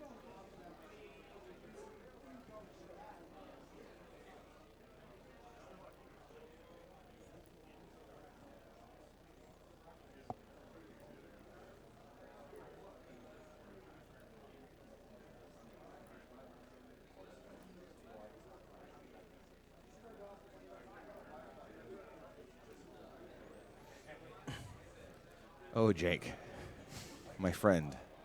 I mean, if anybody's going to be able to pull this off, it's Jake. No doubt, right? But, this looks rough. Yes. Yeah, man. I don't have anything to say at this point. I mean, outside of trying to do as much damage, like I said, it's really hard because we have no idea what if 3 of those Mad Dogs over there are almost dead? Like, is it possible to eliminate them with Nerfs and Angelius attacks? That could certainly swing things back. There are only 9 jacks left plus Karchev. Can you kill 4 of them? Are those 4 including the Juggernaut and the Kodiaks? Because those are really the big threats. Yeah. The Mad Dogs at Mat 5 are going to struggle to hit Def 14. Not as much as Def 17, but Def 14 for sure. You've got to eliminate the Mat 7s. Because those are the guys that are going to ruin your day. Plus, they're not unstable. So forcing the boosting doesn't matter to them. But here's the thing. If Chris wins this, like we were saying earlier at the beginning of the stream, what a showing. True. What a showing this year. If he wins this, winning the LCQ, getting all the way through the grinder, winning the Invitational, being the Iron Gauntlet World Champion, being on the WTC winning team, I mean, I think he's the first to have ever. Well, have been the first to ever accomplish winning LCQ and then winning Invitational ever. Yep. He'll be the first to have won the Iron Gauntlet Championship and the Invitational in the same year, and he will be the first to be on the WTC winning team, win the Invitational, and win the Iron Gauntlet on the same year. Like, he will have officially gotten the best competitive record you can achieve in a year. Yeah, it's retirement time. They're literally. To it. It's retirement If time. he wins this, I'm going to inform him, congratulations, and you are now officially banned from all privateer press events. You can't go any higher. Good work. You're done now. Yeah, good work. Leave. You're done now. Like, there's nothing else you can do, man. Like, you done it, kid.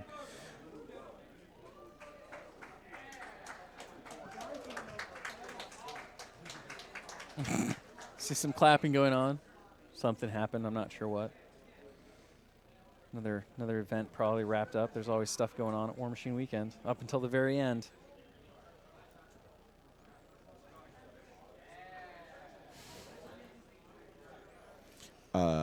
I was just informed of the weirdest possible thing I could be by Tony Konachek, who let me know that the reason that everyone was clapping was someone taking their shirt off. I'm glad I'm looking at this game. I think Tony might be trolling me.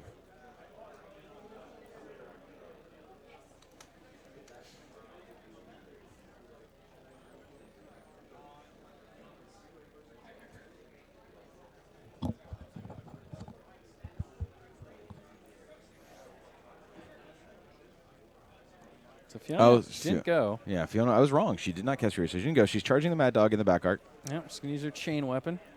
Absolutely. See if she can. Yeah. POW 12, 6 off. 7 damage. Not bad. Still not enough. Look, that thing came out 2 days ago. Yep. That is a great paint job. You want to know who painted that? Who? Trevi, who was on the stream earlier. Trevi the Great. Trevor Atridge. Pretty solid freaking paint job for having had it like less than 48 hours. She's got 3 Fury left after healing her beasts. What do you do here? Cast Gallows. Laugh. As it does nothing because it just bounces into that other guy. Not sure that's the best option, but okay. Hey, I'm just saying. Something you could do. You can throw ammunition up on himself in case he's trying to keep himself safe, but like, Could. I feel like it's not really advancing. I wish your I knew game how many plan points here. were left on that Mad Dog, because I mean, if your goal is to remove it, so puts Fury on the Nerf. Yep. He's obviously already done, I guess, a little bit of healing. Get those beasts fully functional in case any aspects are out. Holds on 1 Fury for a transfer in case it's ever relevant. I mean, yeah. What else are you going to use that one for?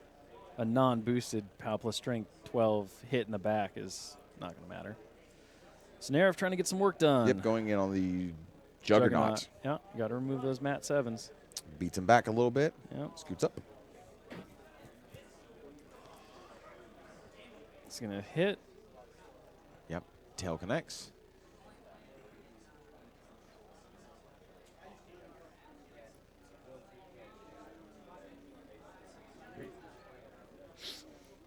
So, marking some damage. Auto hits with the head now. Yep. Once that tail connects, the head just goes full ham. Let's hope so. 6 more points. Okay, So Juggernaut out. Snarev is going to sprint. Yep. Sprints back.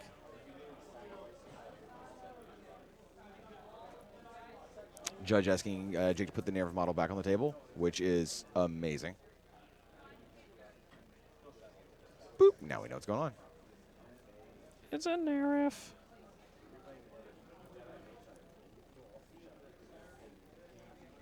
It's a little cleanup here. Okie dokie.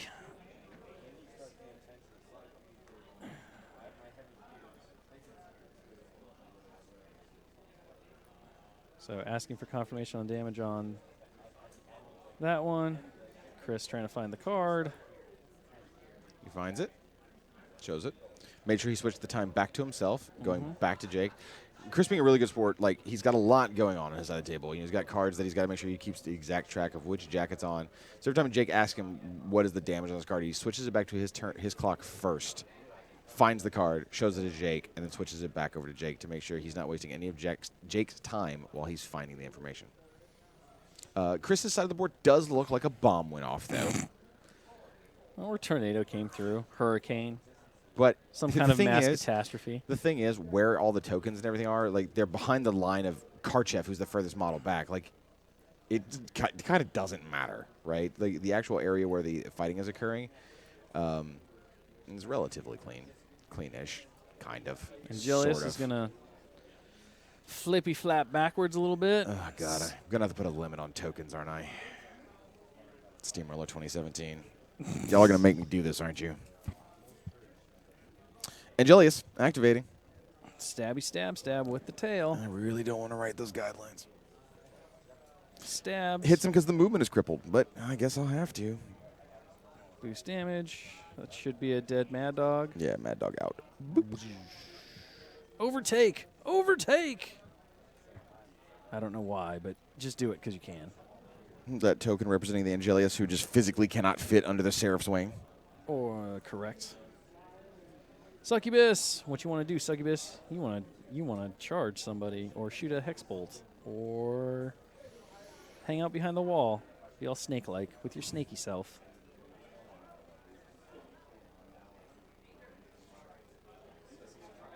So we've got. I mean, Jake's doing some good work here. He's doing the dragon's work. Doing the dragon's work. Yeah. All right. Looks like the shepherd walked over and is medicating the Seraph. Just heal him up a little bit. Mm-hmm.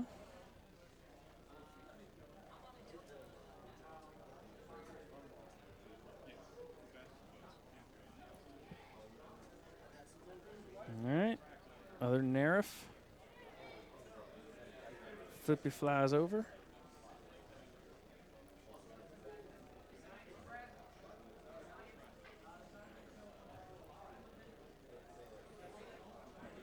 All right. Seraph's going to attack.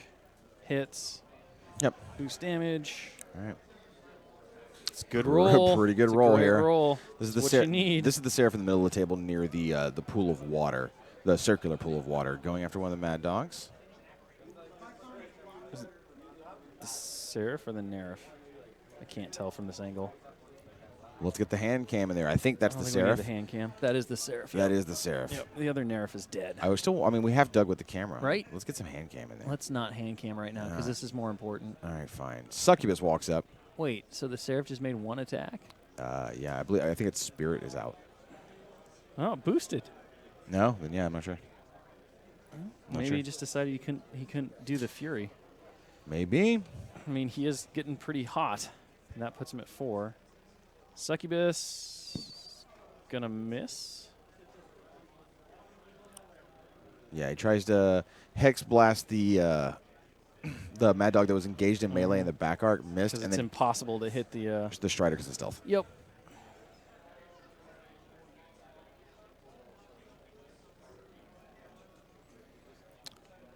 Clock is back over to Chris's turn, Yep. and he's about to get started. Realizes that admonition's not up.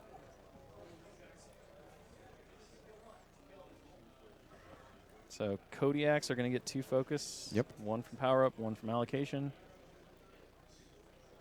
Chris now determining how he's going to take this turn.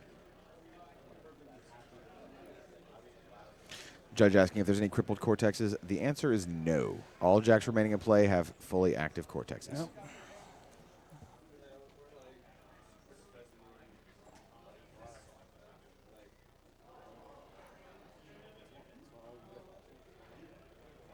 So we're going to see a trample going on here. Probably. He's just putting down a proxy base to make sure he's got a good trample angle. Mm-hmm.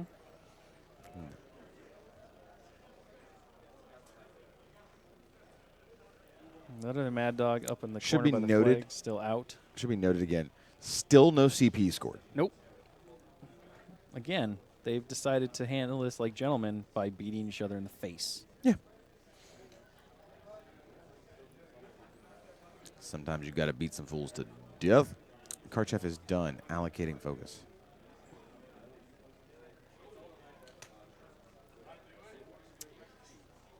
I was wrong. He's still allocating his focus. Yep. You know, he's planning on his turn here. Thinking about what he wants to do. People ask him about AK's famous top hat. He wears that hat so he is easy to spot. Yeah, man. That is his thing. When you need AK, who is the big head honcho judge organizer of all of the War Machine Weekend tournaments, basically in this main hall, you can look for the top hat and you can find AK. Real easy. Looks like Road to War is being upket. He tried a Scorn-like banner, but after he hooked a couple people in the face, he decided that was a bad idea. Switched to the top hat. That was in the glorious year of 2004. Okay, Mad Dog is trampling, going after the Striders. He's actually going to boost on the first guy. I think the one closest to the flag.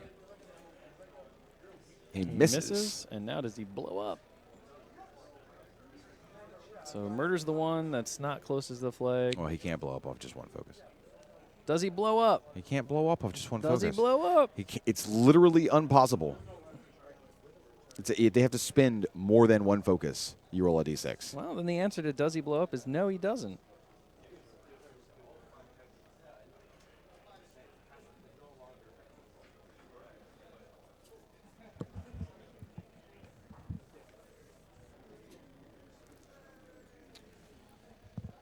All right.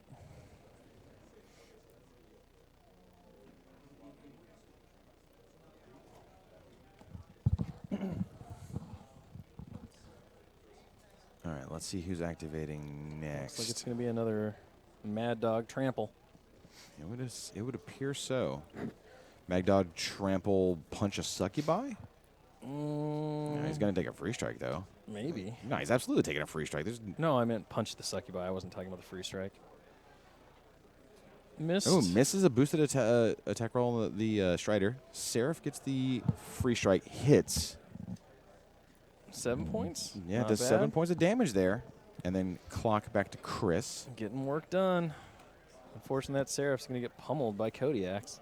100%.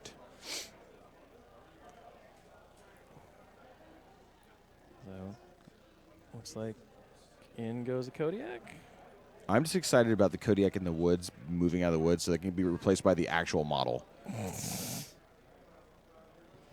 Sure.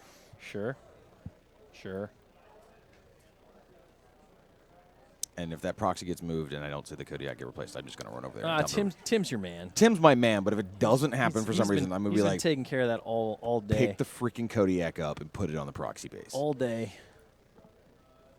He's been on top of it, though. Some measurements here, trying to decide what to do.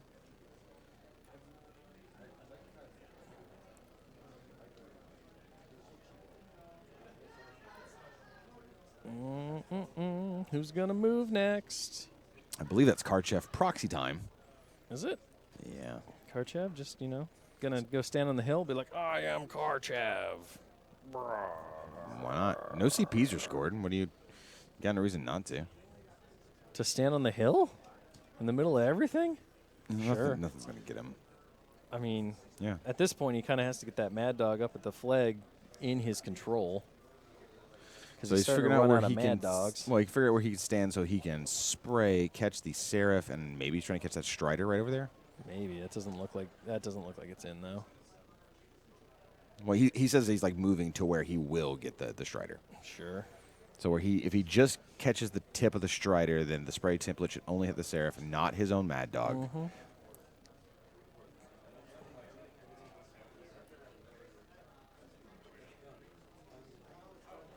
So gonna target the succubus with the spray. Can't knock down the Seraph, but can probably So mess it Karchev- up real bad. Karchev activates, moves to where the proxy base is. Yep. Misses the Strider. Hits the Seraph because boxcars, but does no damage. So a whole lot of nothing from Karchev there, unfortunately, for Chris.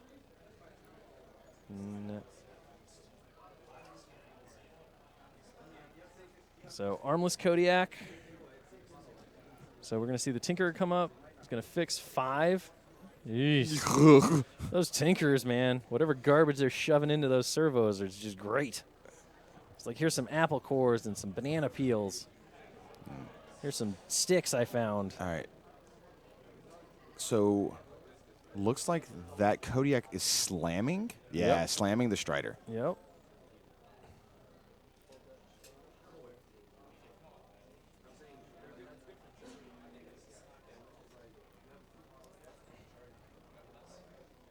All right. So he's slamming the Strider, boosting to hit, And he misses, misses. and then vent steam just to kill him. Does a little bit of damage to the Seraph next to him.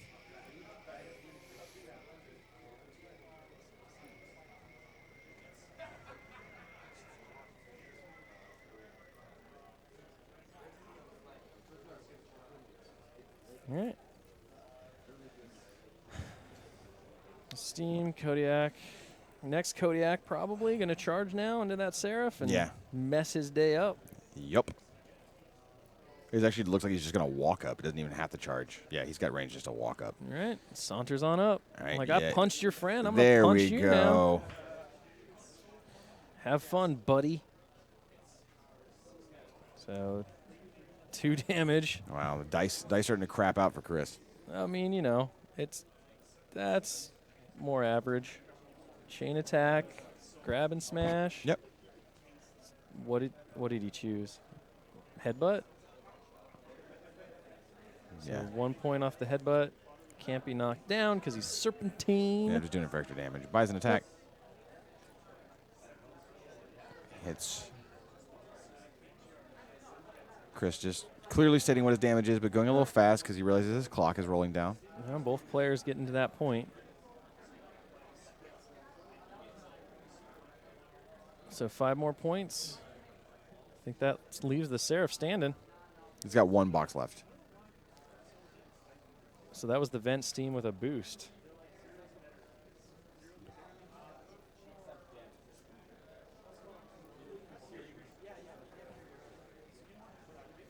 All right, they get the proxy base out of the way. They have the vent steams down. Seraph is alive on 1. Yeah, live on 1.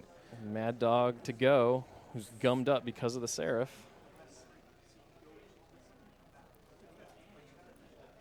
So Chris trying to score his first point here. Okay. Just making sure he's in melee range. Hits the Seraph with 1 box. So he misses. No. And it looks like that's going to be it. So boost to hit. Does hit. 14. And that'll do. Seraph's dead. That is a squashed Seraph. All right. All right. Trigger Warpath on that kill.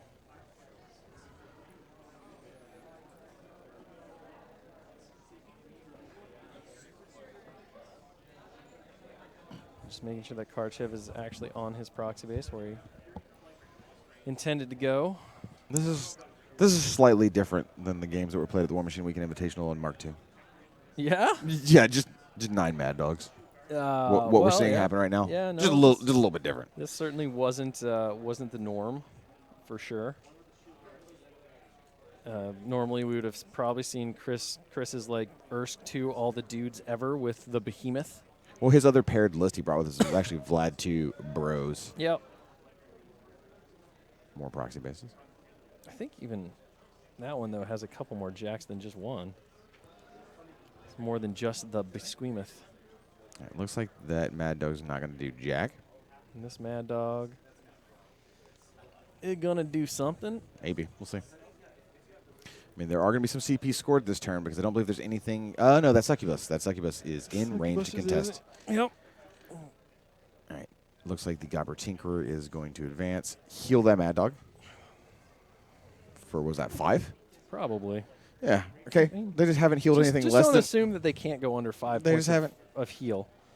And we're good to go. That's fine. It's totally fine. This is all good. Sure. I'm not sure what happened with Chris there. He put the shield up next to the jack, then immediately took it away. There we go. I see Chili's tattooed arm. Just beat the hell out of that thing. Just knock that. Chili's tattooed arm just grabbing Nerf tokens around. and yanking them back. Plugging Here comes a proxy base. Well, you got wings in the way. Not within melee. Within melee. Checking melee. Yeah, he's just checking melee. So he's going to have to jury rig it to get there.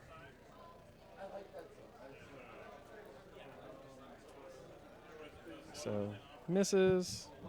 Who's making the attack here? This is the Mad Dog on the Nerif. At the top of the screen. I think that was on the Shepherd at the top of the screen, Oh, sure. to be honest with you. Can't honestly see a Shepherd, but if you It see is there's a behind the shepherd wings up there. Looks like this Mad Dog runs. Karchev gets replaced with on the proxy base where he was. Mm-hmm. The Mad Dog. Oh, God! Oh, game state. Game state. Game state. Game state. It's been a while since we've seen that happen. That's, nerves are starting to set in. Chris is starting to run out of time. And he still has a lot of models, and he's not really on the path to victory yet. Okay. I mean, he's winning the attrition game, as you pointed out, but he hasn't scored yet. All right, proxy base is all cleared. Time back to Jake. Good.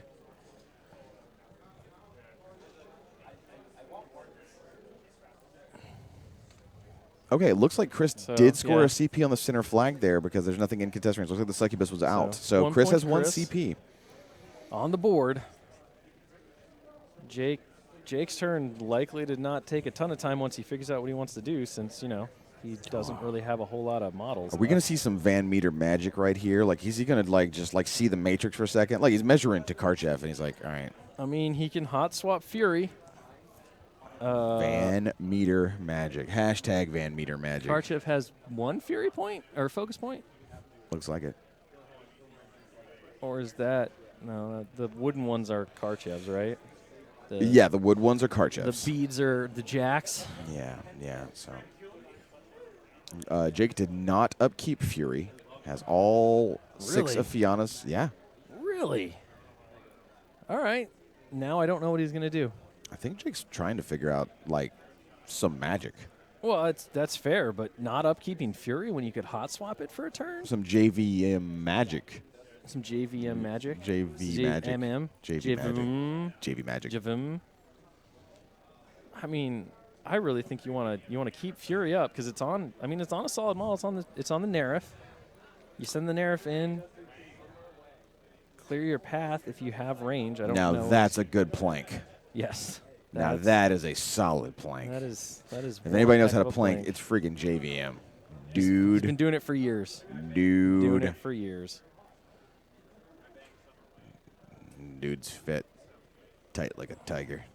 Tight like a tiger. I don't even know what to say to that. Neck like a toilet. All right, Jake, what you got, man? You got a little bit of time. You got about 15 minutes. Yeah, well, a little bit of time and not a whole lot of models to worry about. So, I mean, the benefits of losing the attrition game.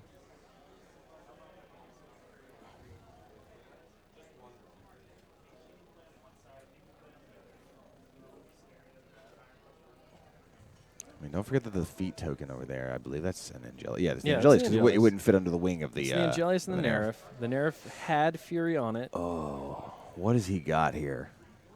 I mean, clear a path to Karchev with the Angelius and pray. You got Gallows too. I mean, you can drag Karchev closer. Okay. So you could put Fianna in a position to. Here's your tools.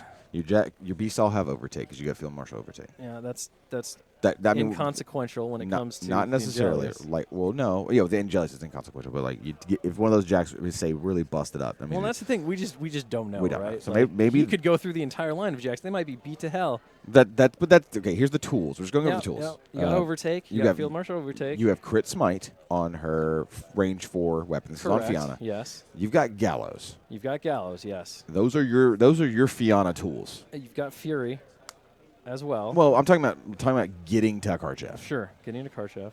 You're looking at overtake, Well, Gallows, he's doing stuff now. and So and like smiting stuff. Fianna put Fury on the Angelius, it looks like, and is going to charge the Mad Dog Yep, charge the Mad Dog. with her 4-inch reach. I don't think we're going for Karchev then. It's so hard to tell distances on this angle. Okay. So she does a couple of damage. I mean, she does some damage to the full health Mad Dog, but I mean, it hasn't been touched, so she's sitting on 2. All right. So what's the next play here, Jake? Jake has to look at the damage card for that Mad Dog, who was basically untouched the whole game. Mm-hmm. I mean, he's just been hanging out, being left alone, kind of in reserve.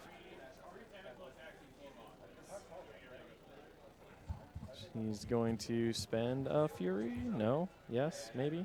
We'll find out. Well, he had his finger on the Fury, and then he stepped away from it. So Strider's going to run and stay within contest range of the flag. Just trying to be obnoxious. Jake potentially trying to buy himself another turn here. Sure, why not? I mean, it's only a score of 1 CP, Yeah, right? it's only one. It's only one, and at worst, he's going to face another one at the end of this turn. All right, Nerif Well, not even, because the Succubus can contest them center. Nerif is... Nerif is going to go score himself a point if he can eliminate this Mad Dog. Getting base with the flag. Misses with his head. Hits with the tail. All right. Yeah, all right. So just 3, buys an attack. Auto hits because of the tail. Yep. Does a whole 1 point of damage. Jake's Dicer. There you go. Well, I was about to say Jake's Dice were crapping out. Then he rolled boxcars for damage. Yeah, All these attack rolls just are off. swinging averages. There's an 8. Good. All Kills a Mad Dog. Perfect. Right, so Jake's got a CP coming at the end of this turn. Overtakes. Yep, overtakes. All right. All right. So he's sitting on a CP. Nerif has 3 Fury on him. But I mean, like... Angelius gets going back replaced on the now. table. Replacing the proxy now that the Nerf's out of the way. And Angelius does what? Just goes and busts some holes and some Mad Angelius Dogs. has Fury on him. So, I mean, you know. I think goes after the Kodiak. Goes after the Kodiaks. Oh. Kill both the Kodiaks, just leave the Mad Dogs. Take out the Mat 7 bros. I mean, like we talked about, the Mat 7s are the ones that are the biggest threats. We saw that on the feet turn, right? They were the ones who got around the feet. Play the long attrition or play the long scenario game. Make him come over where Fianna is. Like, ugh. We'll see. I think that's what he's doing, because there's the proxy going down, measuring out his melee distance. So Jake is soon to be as low on time as Chris is, though. yeah, So. Jake also is way lower on models than Chris, though. That's true. Okay. And Angelius is, I believe, charging. you start looking at this too, and it's like every attack that you make that misses is just your clock getting eaten up. And those Mad Dogs are going to make a lot of attacks, and there's a good possibility. Nice. All right, so the armor-piercing Fury to Angelius attack, I believe, just one-shots one of the Kodiaks. Yep. That Kodiak can go away. I don't care what you shoved in at Goblin Tinkerer. We're done with this. Yep, buys an attack on the other one. Hits, boosts damage. All right. Needs a big roll here.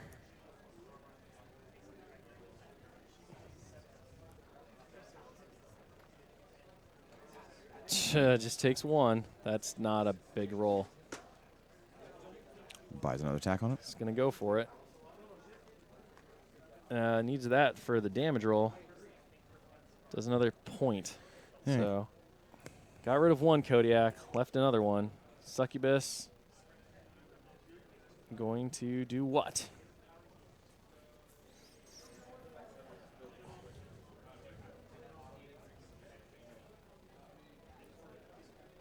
Just going to get in the way and probably Hexbolt.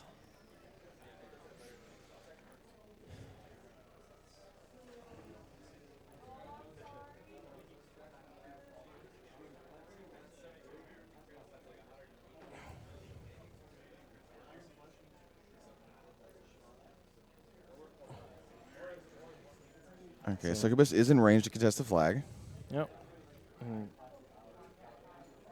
Not within melee range of the Kodiak. He's going to Hex Bolt the Mad Dog, maybe? Not being within melee range of the Kodiak makes that shot pretty hard for the Succubus. We'll see. Well, he shot something. So Hexbolt's the Mad Dog. Oh, Hexbolt's the Mad Dog. Got it. Yep. We see the Angelius get moved to its proper place. Mm-hmm. So his Hex bolted. Hex Bolt's going to stop him from being able to make special actions, attacks, or power attacks for 1 round, so that's kind of nice. Stop the trample. Forsaken advances sucks off all of the. That was not appropriate at all. Yeah, I apologize. Go ahead, please continue. Yeah. Please continue. It does what? The Forsaken advances and removes the Fury there you go. from the Angelius. Sucks up. I could have gone sucks up. Just say Sucks up the just Fury. say removes, man. We'll Shick everybody. Look, it's been a whole weekend. How- Okay? how am that was I- the one slip. How am I the more appropriate one? That's because you're really dull today. I mean, I don't know what your problem is, but you're just not feeling it. What are you talking about? I've been calling the actual action And we both have, actually. instead of talking about DuckTales and RoboCop like normal. It's true. That's what I'm saying. Like you're real subdued today. All right, so Chris's turn is up.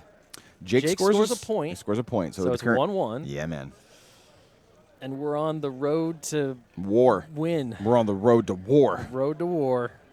The Kodiak is still up. That's the really messed up one. There's a Tinkerer that's going to probably go up and heal it from 6 boxes because that's what happens. Yep, absolutely. So Road to War gets upkept. Makes sense. Twitch chat is just informing me that you are a potty mouth. That's fair. Language all the way. Ever since you lost that game to Tim Sensen, man, you've just been Oh, I've been a rage beast. you've just been on the know. downward spiral. I'm probably going to disappear into the All right. distance like the Hulk to very sad music with So- a bottle of SoCo in my hand A proxy base moves and a into bindle on my back. proxy base moves into 2 rings that don't exist. Oh wait, okay, good. A proxy base moves into I don't an think it's a area where proxy. things. Come on, we can do this. What is that proxy base? It's a supposed Gobber to be? Tinkerer. Is it? Why is the Gobber Tinkerer not fixing the Kodiak's busted arms? Oh, okay. So they're just checking yeah. distance. So it's going to be 2 Heals. Tinkerers. 1 point. Oh, he ran out of banana peels.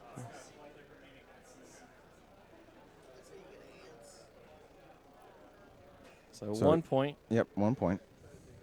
Chris Davies rolled that again in the dice tray and got a 6. So in case you're wondering, buy Wormwood dice trays. They make your dice roll better. So misses. So it's going to boost the second attack. Misses again on an 8, needing a 9. So Mad Dog flails Wildly. wildly. Again, that Mad Dog could not trample because of Hexbolt. Correct. Is that the Kodiak looks like? That is the Kodiak with the 2 with a busted arm now. Yeah, because he's of going to the probably 1 go point vent deal. steam, which will take care of the succubus. Clock. Yeah, more than likely. Why is the Why is clock, the clock on on Jake's? Jake's time?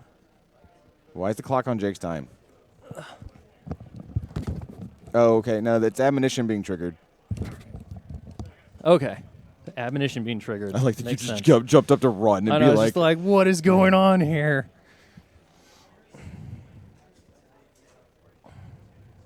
All right, so the Angelius. admonitions. So the Angelius didn't have Fury on it. It had ammunition on it last time. Correct. That's why it wasn't doing a ton of damage. Oh, you mean one-shotting a Kodiak? Yeah. Succubus is murdered. I'd call that a lot of damage. He rode to wars Yeah. to get into range of the Angelius. Mm-hmm. Seems pretty good. Mm-hmm. Makes his next initial. His next initial? Yeah, His I think. first initial. Oh, was that a vent steam that killed the succubus? I think so, yeah. Well, Although I don't know if that can proc Road to War, I guess. yeah, It might have no, been a I fist. think that was an initial, man. Because like you just said, road to war. I think triggers only off of attacks. So it does 8 damage to the Angelius. I'll double check though, just to make sure I'm not crazy. So Angelius is crushed. Yeah, road to war only triggers off a melee or ranged attack, so it wouldn't trigger off Vent Steam. And then say he Vent Steam. So I figured that was an initial. Vent Steam manages to kill the Angelius. Yeah. So that was an initial. Kill the succubus, road to war, into the Angelius, who admonitioned. And does not re-fury from the destroyed Angelius. All right. You still have what? Just a Strider musician down towards the bottom? Got Who is contesting? Yep. And, yeah. So, Chris guaranteed to score a point this turn. Maybe 2. If he doesn't. He actually, no. I don't think there's a way he can score another point this turn. We'll see. Can the Tinkerer make it to the flag is the real question. And what is the proxy base that's sitting there by it? I don't think it's anything, but I don't know anymore. Mad Dog runs to go contest the other zone. Yep. Simply saying you're not going to score this turn. I'm going to score this turn. Gobber Tinkerer runs to base the flag. Yeah. And then we're going to go ahead and try to... Oh, that's Karchev's proxy base, seeing if he just moves up into the woods, does he get in spray range of the Strider? There you go. Where does he need to stand exactly? So he goes and he stands there. He's going to spray the Strider, boosting the hit. It's going to be important. Misses. Oh, no, does 10. hit. So. All right, so that's going to be 2 CPs for Chris this turn, and this is game at this point.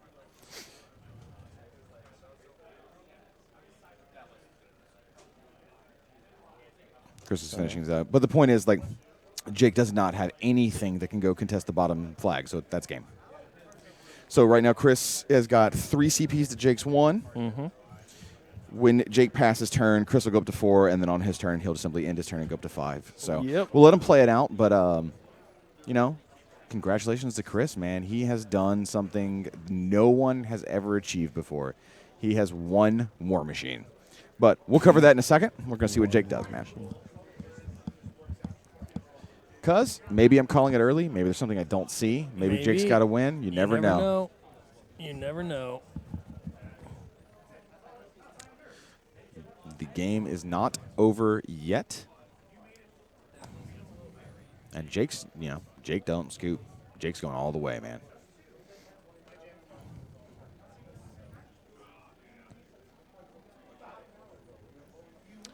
All right. Jake taking a look at the possibilities with the Forsaken. Yeah, seeing if it'll get him within range to contest the flag. Looks like it will.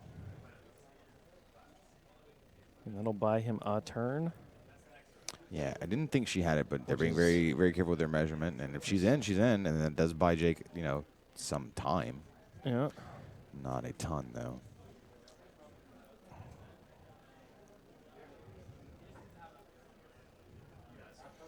I'm sure they will get the judges involved.